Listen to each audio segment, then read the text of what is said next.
ជ្រុលហួងឈឺស្នាមនៅពួងព្រោះខ្ញុំល្អពេក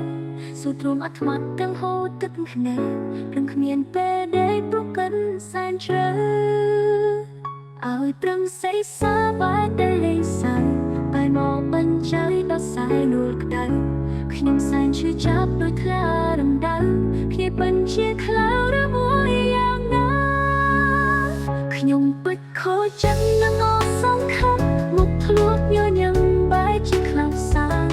ពេលលើកំបិតមកជាឬអាដងខ្ញុំពិតសាខ្លាំងអ្វីម្លេះដែរ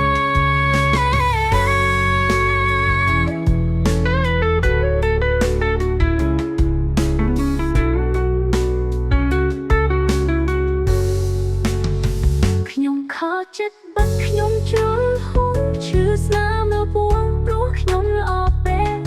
សូត្រមអាត្មាទាំងហូរទឹកភ្នែកព្រឹងគ្មានពេលដេកបោកតែសែនជ្រៅឲ្យព្រឹងសេះសាបាយតែលេងសើចបែរមកបញ្ចើដល់សាយរួលក្តៅខ្ញុំសែនឈឺចាប់ដោយថ្លារំដៅគ្នាបញ្ជាខ្លោ